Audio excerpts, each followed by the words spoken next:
Hello, my name is John, and this is going to be my movie review for the quirky Japanese comedy Survive Style 5.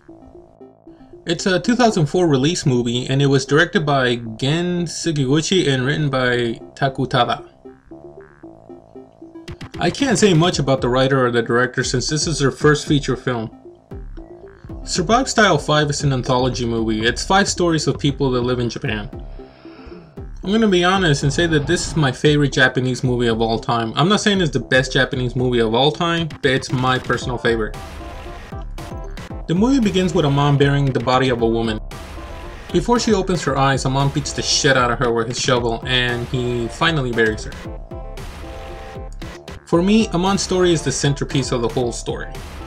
From the start of the movie to the end, we jump from one of the 5 stories to one story, and then we jump back to the other story. So I don't know, it's hard to call it an anthology, but that's how the story plays out. We're never gonna complete one particular story in one time frame. It's just gonna keep jumping back and forth, and it's kind of like an update. The first story is about Amon trying to kill his wife. At least we can assume that this gorgeous woman is his wife. Outside of Amon's story, we see the life of a lowly family man that gets hypnotized into believing that he's a chicken. A commercial executive who amuses herself by brainstorming funny advertisements that nobody finds funny.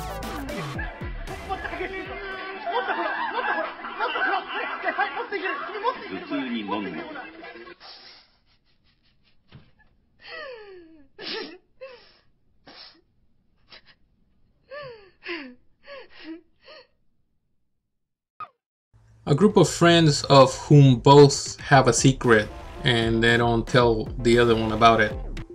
And an English assassin who is accompanied by a slack-jawed translator. The main focus of the story revolves around Amon. Amon is trying to kill this woman that keeps coming back from the dead, and the reason why is because she's trying to kill him.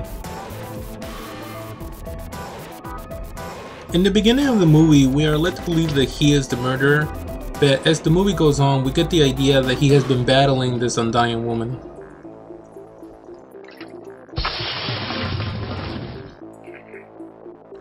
The movie is a collection of strange experimental shots compiled into one movie.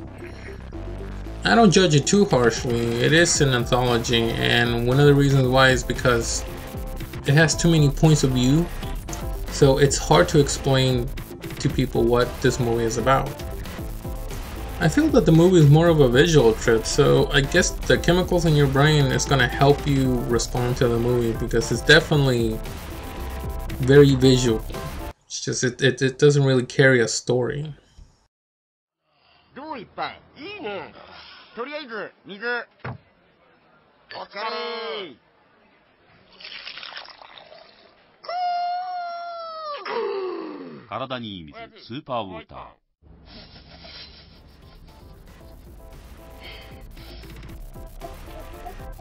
I am being honest when I say that there's no plot and there's no hidden meaning either.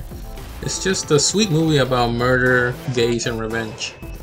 The value comes from watching the actors and watching the set designs of the movie, which seems like this artsy, hipster style kind of art house movie. I can't even remember how I found this movie. I do remember when I watched it, I smiled and laughed a lot, and at the same time, it reminded me of some heinous shit that happened to me at the time. I guess trauma makes an impression on a person, especially when watching a movie. It's similar to reading a book or playing a really long video game. If you give it enough time and you sit through it all the way till the end, you will appreciate the movie much more. The conclusion will make you feel sad, but at the same time it's also going to make you very cheerful for some reason.